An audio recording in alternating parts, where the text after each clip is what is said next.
Hello and welcome to Shattered Lives. I'm Paul Healy and I'm joined, as always, by Michael O'Toole. How's it going, Michael? Good morning, Mr. Healy. Morning.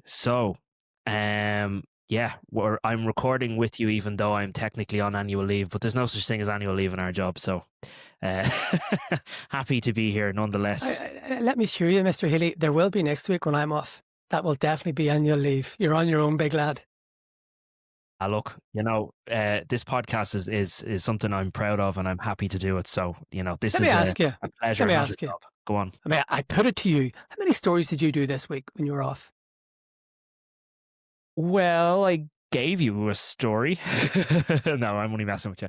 I did one proper story this week, yeah, which we're going to talk about in a second.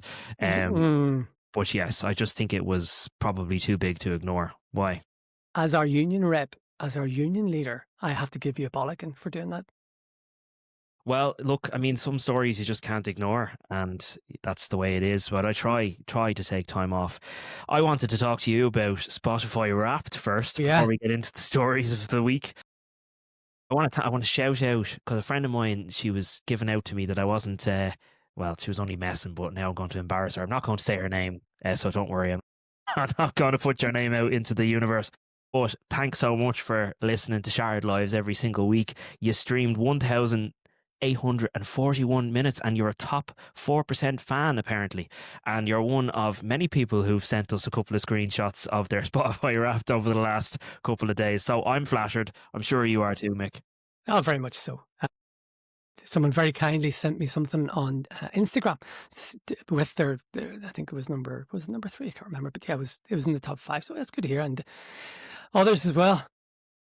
Yes, 2 journalists. I'm not going to name them because maybe they'll be embarrassed, but a journalist friend of ours, we were in her top 5, and another journalist friend of mine as well, a top 32% fan. So yeah, but look, I'm not going to embarrass you. I'm not going to say her name. Don't worry. And we have transatlantic listeners as well. We do. So look, thanks for everybody who listens to us on Spotify and those of you who look at us on YouTube. We really God appreciate love it. yous. We really appreciate it. And something we'll probably flag again at the end of this podcast. Like, I believe in user feedback. So please, get on to us. We want to do a Q&A towards the end of the year, maybe 1 or 2 podcasts, addressing your questions about the stories of the year. Anything. Ask us about our job. Ask about the mustache. Ask about Mick, whether he's unwell or not. No, he's not. Ask how many times we ride. We haven't really ride much this year, have we? I think you've learned your place. And we'll have a round now if you don't start. No, look, maybe I've mellowed a wee bit. banter Maybe back that's it. before. Yeah, in my old age. Yeah, old age. Definitely old age. Jesus, Well, definitely look, old age. anyway, we are rambling. Let's talk about the reason, one of the biggest stories of the week, and it only broke yesterday evening, a massive development in the ongoing Conor McGregor civil case saga. He has exhausted all of his legal opportunities now. He's lost, he hasn't even had a Supreme Court case. The Supreme Court has thrown out his bid to have his appeal heard, and that's the highest court of the land. His appeal of the decision by a civil jury in the High Court in November of last year, which found that he assaulted Nikita Hand, where the alleged facts were that she was raped in the Beacon Hotel by Conor McGregor in December of 2018, and that jury awarded him, as we know, awarded her close to €250,000.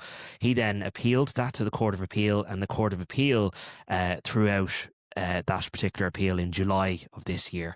Then he tried to take it to the Supreme Court. Sorry for interrupting you. What was his main point for going to the Supreme Court? Because just to explain to listeners, you can't just go, right, Neil Maysasta, you have to have a point of law. You have to have a very strong reason. Firstly, to go to the Court of Appeal, you can't just say, I don't like it. So there was obviously points of law that he went to the Court of Appeal on.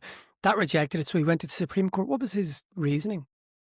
Yeah, so it's interesting. I mean, and there's a lot of legal jargon here, but essentially it boils down to one particular issue, which came up in the appeal case as well, that there was a certain point during the civil case where Conor McGregor was being cross-examined about his interview with Gardaí, who were investigating the rape in 2019. And during the course of that, Conor McGregor gave no comment responses over 100 times. And that came up, and he was asked about that. And then there was a bit of legal argument in relation to whether that should have been admissible or not, whether that really is evidence in the case that the jury should be taking into consideration. Ultimately, the trial judge, Judge Alexander Owens, he actually, in his summing up of the case, which went on for days, really went at pains to explain to the jury that while you've heard this, a person is entitled to their right of silence, and you shouldn't make any inferences over the fact that Conor McGregor gave no comment answers, basically. And that came up in the Court of Appeal, and it was effectively thrown out by the three judges of the Court of Appeal because they felt that although the issue had been raised, yes, it was dealt with then in the end of the trial by the trial judge, and that the jury couldn't have made their decision on the basis of that. So now Conor McGregor took this particular issue to the Supreme Court, arguing that it was a matter of basically public importance that the Supreme Court hears about this, because he felt that he had an unfair trial effectively on the basis of the fact that this no comment evidence was admitted in the trial. And the Supreme Court hasn't sided with him on that either. So, and just to explain more, was it at this stage the Supreme Court said, we're not going to hear the case, there's nothing for us to hear, rather than hearing the case and making a decision? So in other words, with the Yes. Supreme Court, they have to go, okay, you have to apply to have the case heard by the Supreme Court, and then they hear it. But that's the first hurdle. So it fell at the first hurdle with the Supreme Court. They said, no, we're not hearing this. Yeah, and it hasn't taken very long at all. I suppose it doesn't really come as a massive surprise that they haven't heard this case. The threshold in which a Supreme Court case, that the bar is just much higher. It has to be, something constitutional, or as he was trying to argue, Conor McGregor was trying to argue, this was a matter of public importance. But the court effectively said, look, it was satisfied, and I want to read out what it says. What they said just in the conclusion of their finding. The court was satisfied that the applicant, i.e. Conor McGregor, had a fair hearing, notwithstanding the admission of the no comment evidence, followed by the full appeal to the Court of Appeal, and therefore he has had the benefit of his right of appeal. So they've effectively said back to him, look, you've had your chance, you didn't win your case, you haven't come to us with a sufficient legal argument for us to hear your case, therefore it's null and done.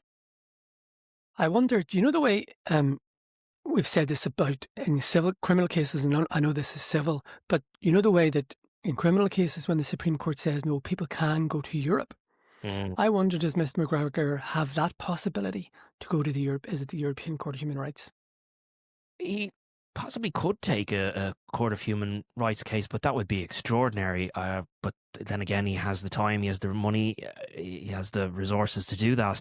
But this is a civil case, and I wonder now whether he might maybe put all this legal trouble behind him. I mean, it's been an awful ordeal for Nikita Hand, obviously, but just for Conor McGregor professionally, I think he wants to move on from this. He's found God now, apparently, and he's seen the light and all of this. So I don't know if continuing to take legal cases would be in his best interest. But if he really feels, and he is insisting, that he is innocent of this, then maybe he'll take it to the nth degree.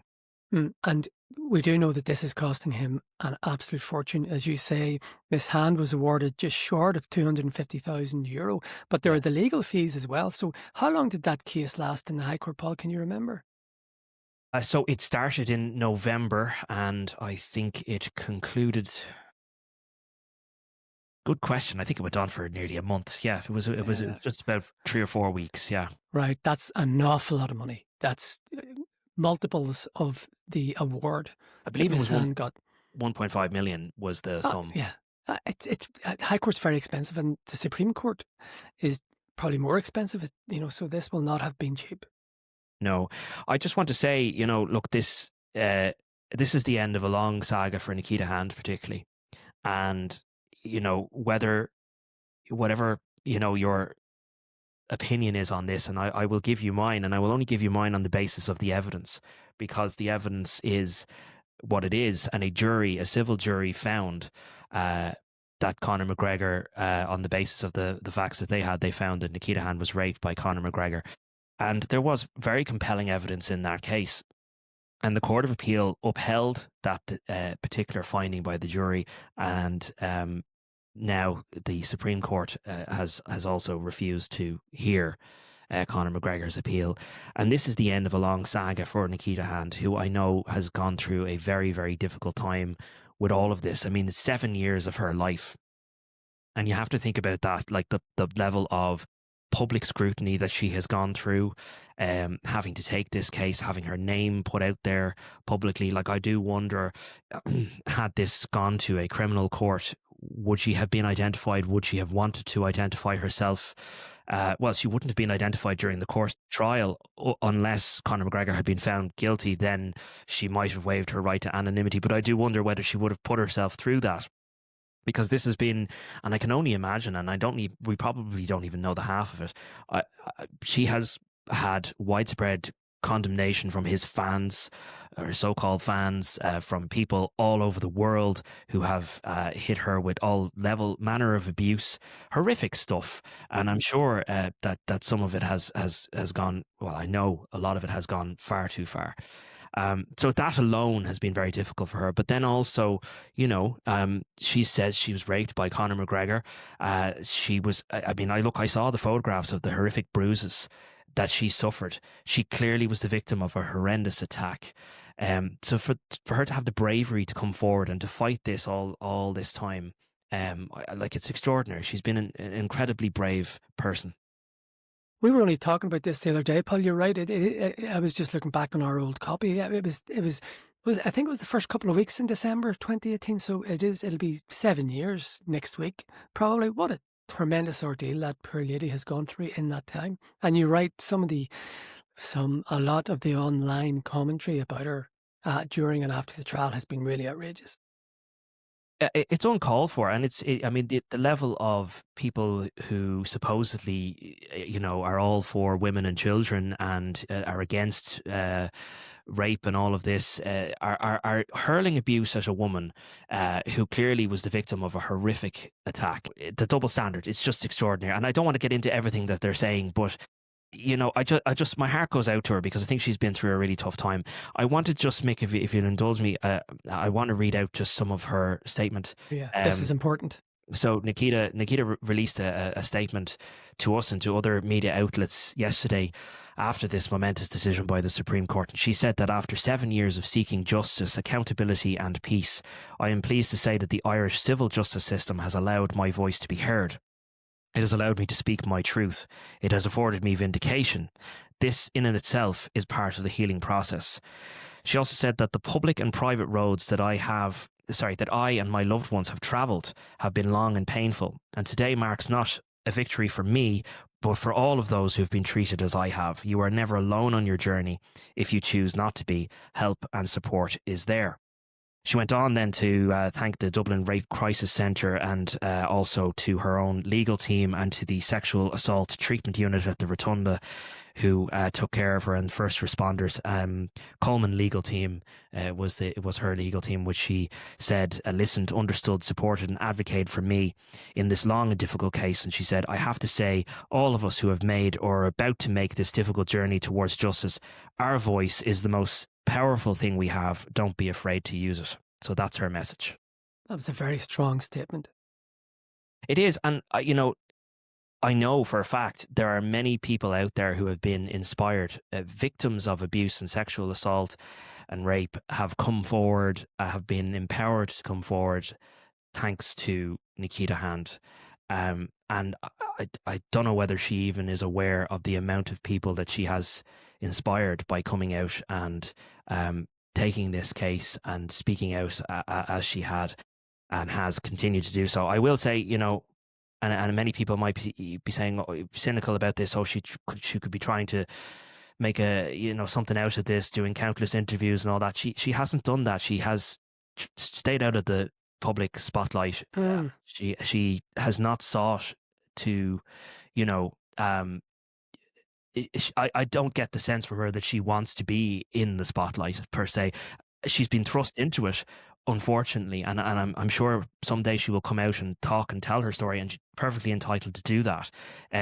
But you know, I have to commend her for the fact that she really has been, she's been very private despite all of the things that she has gone through, publicly. A perfect example, she would have been a fantastic guest on the Late Late Show. That would have just been the perfect vehicle for her. So she hasn't really done any media. No, and look, I have no doubt that in time she will, and she should, because in the end of the day, it's her story, it's her narrative, and she should be entitled to tell that story if and when she wants to do that. She also should be entitled to her privacy if she never wants to speak. That's her own right as well. Up until now, Conor McGregor is the only person who has been spitting out what he thinks are facts, or what he says are facts about this case. After the fact, he has continued to, he had put a lot of stuff up on social media that he subsequently deleted, saying all manner of things that couldn't be proven. He's now, look, he can say whatever he wants. He might even put a social media post up today, but in the end of the day, he has exhausted all legal avenues here in this country anyway, certainly. And I think really I would be surprised if it went any further than this now. We'll soon find out. But yeah, look, I'd probably agree with you, but who knows what Mr. McGregor will decide. And that's his right to decide. If he thinks he has a point to go to Europe, then that's his right. But yeah, it's certainly going to be very expensive, this whole thing. Absolutely. And look, he, whether he likes it or not, will and now forevermore be branded, as a rapist as a result of what happened in this case. He may deny that, and he can deny that all that he wants, but that is what he is being called by people as a result of this civil finding. It could have been a criminal case. Gardaí did want to charge Conor McGregor. The DPP ultimately decided not to take that case. And I do wonder, I sat in that case myself, and I heard the evidence, and I just thought a lot of it was quite compelling and horrific. And people want to give out and, about the fact that they haven't seen the CCTV footage in this case, for example, right? Which, why would you want to see that? It's a form of victim blaming to sort of say, oh, they won't release the footage. Look, I watched the footage. It's only one portion of this case. It doesn't prove that this didn't happen. There was very compelling physical evidence in this case, and that's all I would point to and remind people of. I mentioned the sexual assault trauma unit. Nikita Hand went there to the rotunda, and there was, as I said, very compelling evidence from the doctor who treated her. And I won't go into all of the horrific detail of that, but what he described, I think, effectively proved the narrative that she was telling, that she had been the victim of a horrendous, brutal rape. And that was proven on the basis of that alone. She had to get, and you're quite right, but we don't need to go into it. It was rehearsed before, but she had to get a medical procedure, really, didn't she?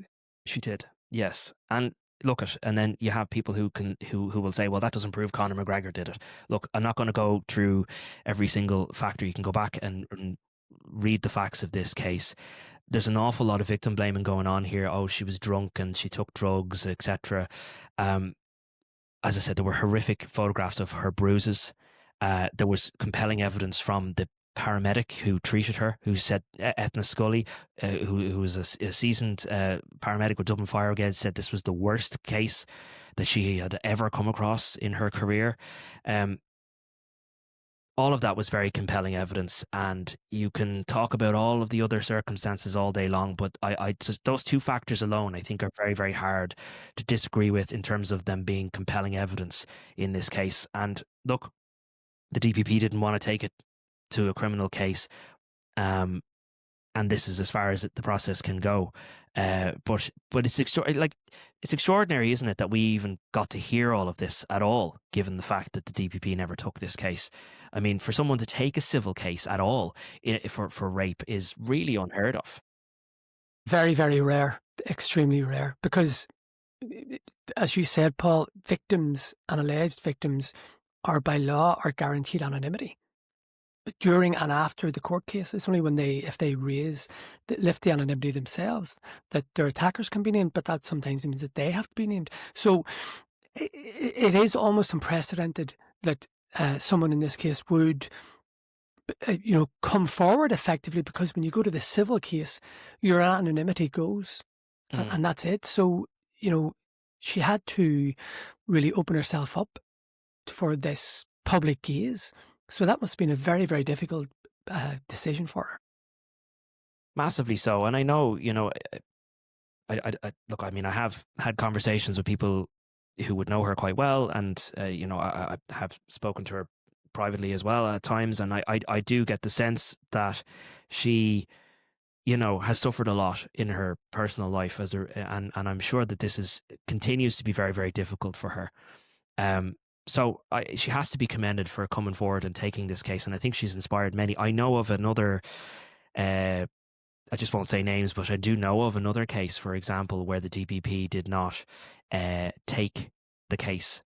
But certainly Nikita's civil case has inspired, I'll just say it has inspired other people to possibly take that route as well. So I wouldn't be surprised if we don't see more of these types of cases in the future. But then that raises a whole other load of questions, doesn't it, as to is the bar set too high in terms of the evidence, or the supposed evidence, that you do need to take a criminal case?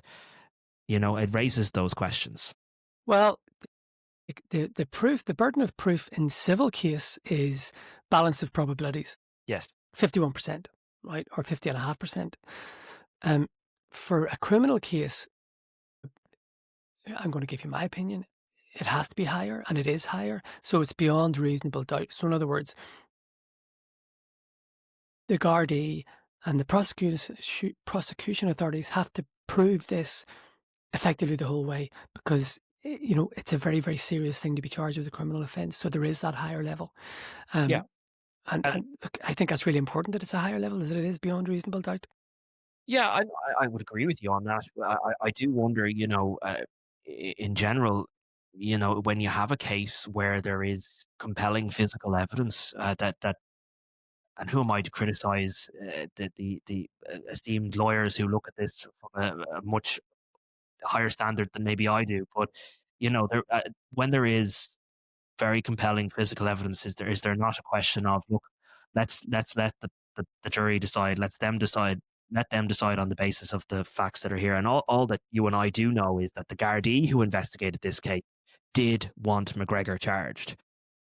For whatever reason, the DPP didn't agree, and that's just to explain, a file was sent to the DPP. We know this, but when files are sent to the DPP, the local senior officer, the superintendent, usually writes a recommendation in that file. So we would call it a request. So in other words, Gardaí would want this person charged with X. The DPP will look at it and go, well, and I'm not talking about this case, I'm just talking generally. Well, we don't think there's enough to support a prosecution or conviction for X, but what about Y or Z? That's what they do, So look, in this case, the DPP just said no. They didn't think that there was enough to get it, that a jury, they didn't think there was a reasonable prospect of the jury finding anybody guilty in relation to this.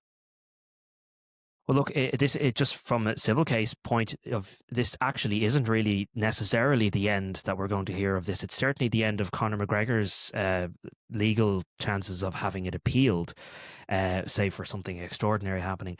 But there is another civil case that Nikita Hand is taking against Conor McGregor in relation to defamation, that she is effectively saying that she was called a liar in the civil case after Conor McGregor introduced this in the appeal, this couple, Samantha O'Reilly and her partner Stephen Cummins, and that evidence was thrown out, but effectively it was admitted then that their testimony was not reliable, and it was effectively thrown away. And they were saying that they lived across the road from Nikita Hand, and that they saw some sort of argument between her and her former partner, and that McGregor side was effectively trying to argue that maybe this could explain the bruising and what happened to Nikita Hand after the alleged incident in the Beacon Hotel.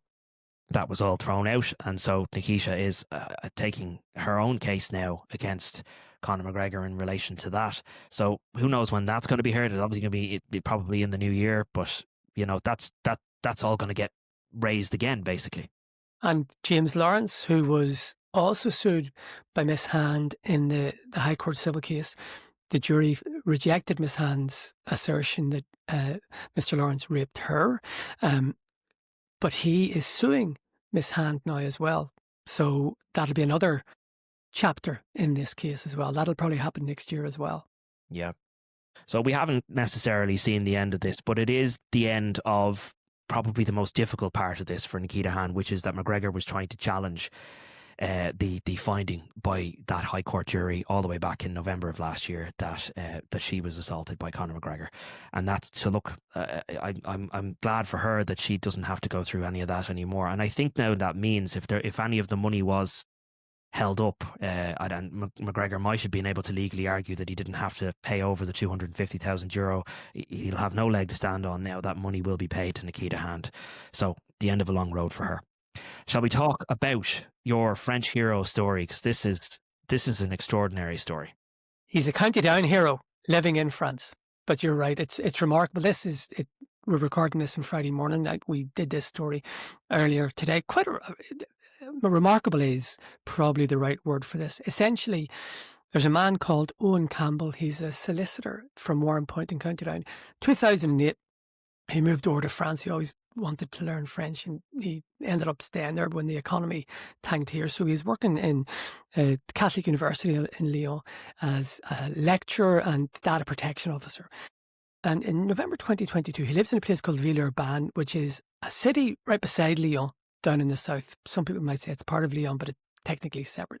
He was getting off the tram, and he had a sort of half day, got away early because there were exams going on, and his people weren't involved in it. So he thought, happy days, bit of an early day. He got off the tram, and he was his apartment is about 400 metres from the tram stop, right?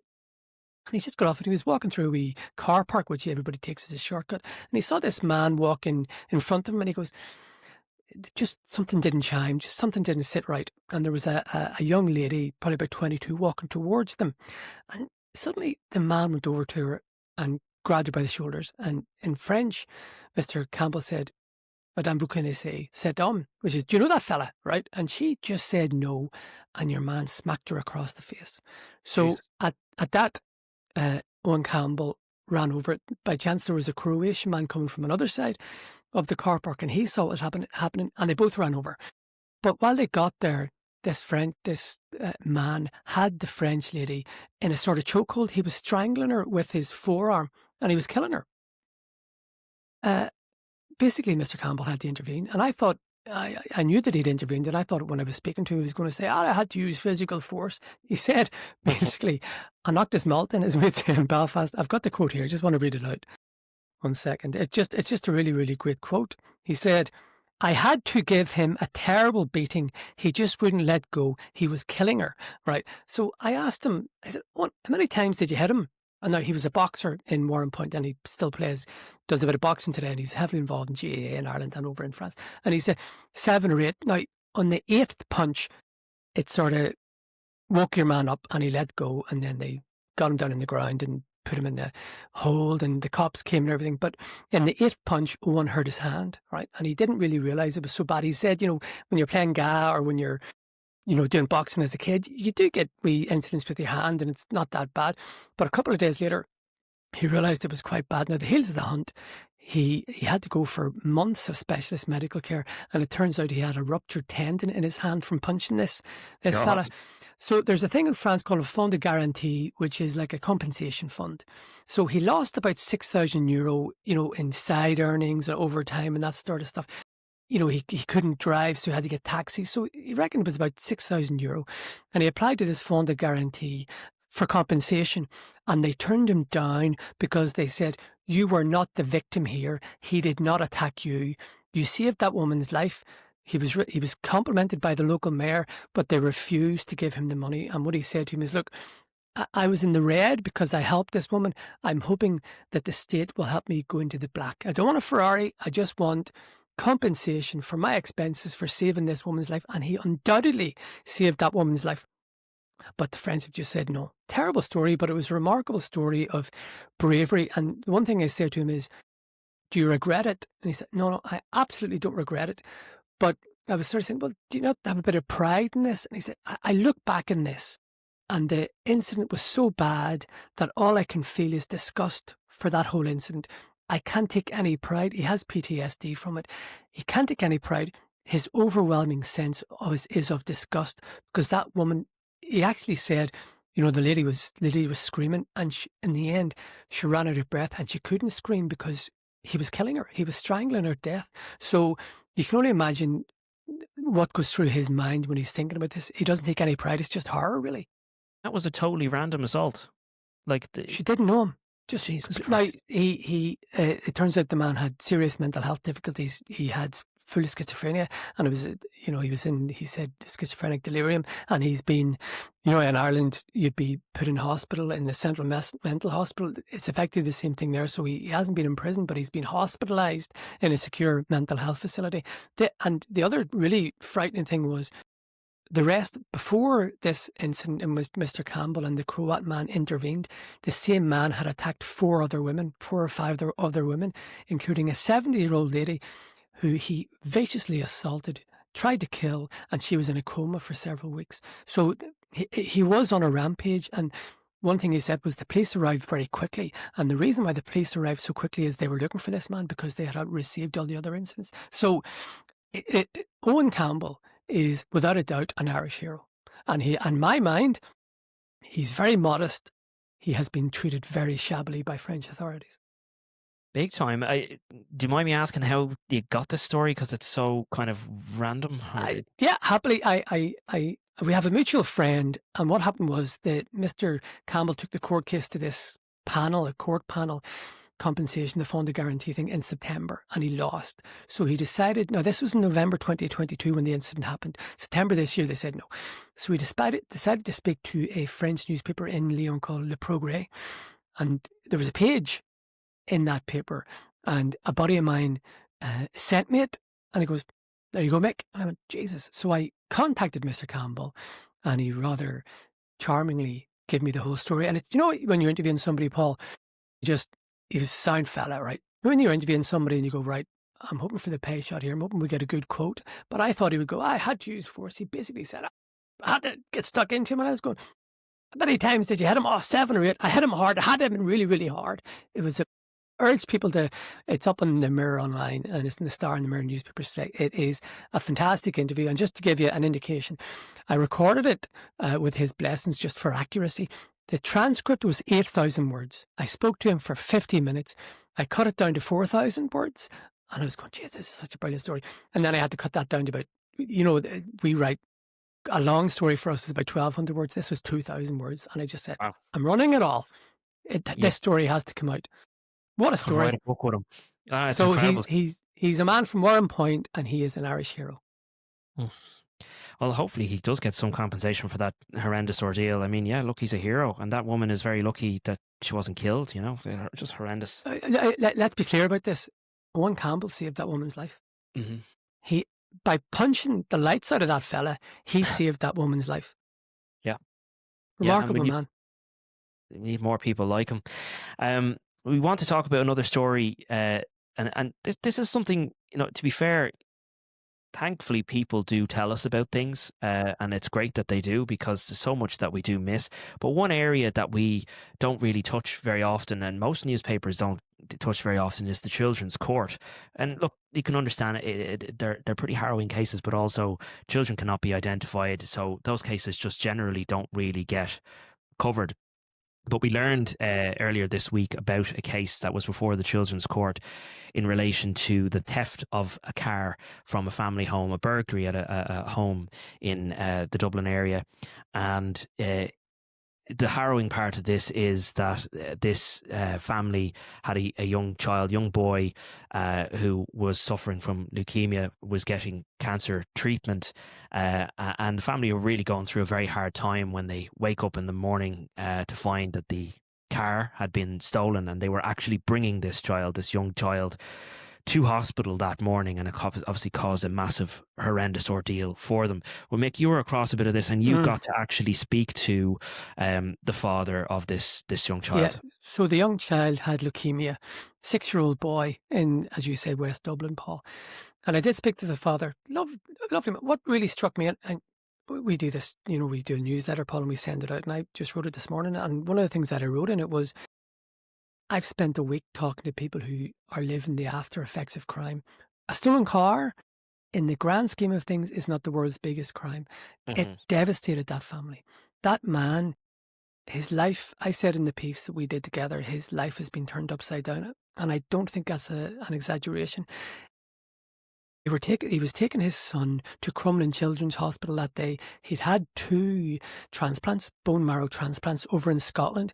He was back here. He'd come back. They'd been living in Scotland, in Glasgow, for several months while he was getting his treatment. Came back to Ireland and had to go to Children's Hospital in Crumlin for a biopsy to see if the bone marrow transplant had effectively worked and it was killing the leukemic cells in the young boy's body.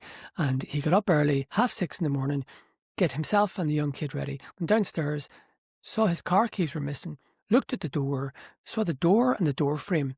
The door was softly closed, looked closer, the door frame and the door were damaged, went outside and the car was missing. And it devastated him. It cost him an awful lot of money. It was months before the car was got back because whoever stole it crashed it and there was damage to it. So you can take it up from here, but there's a detective, Garda Martin O'Gara from, I think, Ballyfermot Garda Station, was the officer who was involved in this investigation and led to a prosecution. Yeah, so Detective Garda Martin O'Gara gave evidence in relation to this case before the Children's Court, and he and his colleague, Detective Garda Ronan McDermott, called to the house, and when they were there, they'd received the call to say that the SUV had been found abandoned in Clondalkin and that the front passenger side had been damaged. And then, he gave evidence about how the victim in this case had to wait 6 weeks to get the SUV back and repaired, and that he'd suffered a serious financial loss. Detective O'Gara, he used a tracker tile that the man had placed on the key of his SUV to establish where the car had been effectively, and he gave evidence in relation to that. And the arrest then of a young person who was before the court and was ultimately punished for an offence in relation to the stolen car and was given probation in relation to that. Am I correct? Yes. So I was a bit confused about this because you and I, when we hear probation, it's the Probation Act, which means you don't have a conviction. But this is different. He pleaded guilty to allowing himself to be carried in a stolen vehicle. So he was not charged with stealing the car, but he was caught on camera at the Apple Green, where Detective Garda O'Gara traced the car. He was getting out of the car and paying for petrol in it. So he was charged with allowing himself to be carried. He pleaded guilty and he got 9 months probation. And the father wasn't happy about that because the young boy, he has previous convictions, and the father thought that was quite a lenient case. And what really struck me was, as I said, it's a stolen car. Nobody was murdered. Nobody was badly assaulted. That really, really devastated that family. There was a significant financial toll. And now, he says, at night, any noise in the night, he's up, he's looking around. He finds it hard to trust people seen on his street after a certain time. It really, really devastated. This, as you say, on the grand scheme of things, it's relatively minor, but it just goes to show you the devastating impact of crime that it has on families, on people's lives. Like, as you say, that father is suffering now he still worries about that incident happening again. The young boy, what do we know about his condition now in terms of his treatment? Thankfully, the young child, he has been cured. I'm not a medical expert, but he doesn't have leukemia anymore. So the transplants have worked, and he seems to be doing well. He did say, thankfully, the young boy is doing well. But what an ordeal for any family to have to go through when they're trying to get the best medical treatment for their beloved young son, and then somebody does this to them. 17-year-old with 20 previous convictions. Yeah. That father, as you said, he's not happy with that sentence. God, how many times are we going to talk on this podcast and write stories about people who are ultimately not happy and don't feel they didn't get the justice that they deserve? The system just seems to be totally and utterly broken. A friend of mine actually sent me, I meant to mention this to you, I don't have it in front of me now, but effectively someone was recently jailed, I think during the week, for 2.5 years or something for a relatively petty theft from a hotel or something. And that's a significant sentence, and then you're looking at people who are getting suspended sentences for far more serious stuff. It doesn't make sense to me. I think we wanted to talk about just the development in Lebanon today. You were going to let me know about that. Yeah, this is a very significant incident. Actually, there are about 330 members of the Irish Defence Forces in southern Lebanon as part of UNIFIL, the United Nations Interim Force in Lebanon. Our listeners and viewers will know that there have been tens of thousands of Irish soldiers have served there since 1978. 48 have died over there. So on Thursday evening, there was a 2-vehicle Irish patrol in a place called Bint Jabal. Now, Bint Jabal is a Hezbollah stronghold. They used to call it the cradle of the resistance. So it really is. It's effectively controlled by Hezbollah. They were on patrol in what are called AUV, armoured utility vehicles. When I'm in the Lebanon, I usually go in these. They're basically big Toyota SUVs, but they've been up armoured. So 6 men appeared on Thursday evening in Bint Jabal. 6 men appeared on 2 mopeds, and one of them fired 5 shots, probably from a Kalashnikov rifle, at one of the Irish SUVs. 3 shots hit the vehicle, 2 shots missed. Now, these are really very large caliber rifles. They would go through most normal cars, but thankfully this AUV was up armoured, so it absorbed every single round, and none of the soldiers were hurt, and they managed to get back safely to UNP 245, what we call Camp Shamrock, which is the main Irish base in southern Lebanon. There are 2. There's 652 and 245. So thankfully the tactics worked and the armour worked, and they got back in one piece, but that's a very, very serious development, and it shows you the danger. The current battalion there is the 127th Infantry Battalion. They only went over in November. They've got 5 more months left. It's a very, very dangerous mission. I sometimes think we lose sight of that. So best wishes to the lads and lassies out there. Yeah, and it's absolutely worth highlighting. As you say, you can be kind of that old saying of out of mind. We don't realise, the level of danger that Irish men and women are putting themselves in, every day going out there. So thoughts are with them, and thankfully, look, nobody is seriously hurt. In this case. But this could have been very, very serious, because those Kalashnikov rounds, they are really, really heavy and really, really serious. So thankfully the armour worked and their tactics worked, and they got back in one piece. Okay, shall we? That's the end of our topics, I think, for this week. Thanks everybody for listening to us. As I mentioned at the start of the podcast, and I think both of us did want to flag, look, we do want to do a Q&A podcast. We want to talk about, as we did last year, we're going to do podcasts about all of the major stories of the year. But if you have any burning questions for us, please send them to us. So we have email addresses. I'm paul.healy@reachplc.com, and you are michael.o'toole@reachplc.com, and my socials are all the same, Mick the Hack, on any of those social accounts. But follow me on Twitter. That's where we really do all our actions. So yeah, and I'm Healy Hack as well. I'm on Twitter, Instagram. You can also leave us comments on YouTube, and just hopefully not too much abuse. do people put comments on YouTube? Well, they do. They sure do. Do you know what I want to? More of us send us your Spotify Wrapped. I'm curious. Yeah. What, by the way, what's your Spotify age? What's your music age? You're breaking up. Unbelievably, I'm 71. Jesus Christ! How did that happen? This? I'm 47, so I'm like somewhere in the middle. Because I like, I guess what it thinks is old man music, and I also like more modern stuff. So yeah. Anyway, 47. Well, I'm going to tell you the songs that I listen to. A lot of U2. Hawk Moon 269, I would recommend that. And then there's 2 other fantastic songs I listen to a lot. Go Your Own Way by Fleetwood Mac. Don't know if you know that one, Healy.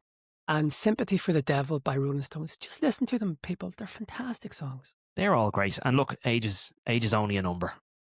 And I'm not 71 in real life. I'm 75. And I am not 47. Nowhere near. Anyway, listen, thanks everybody for listening, and we'll be back to you next week. Cheers. Thanks, night.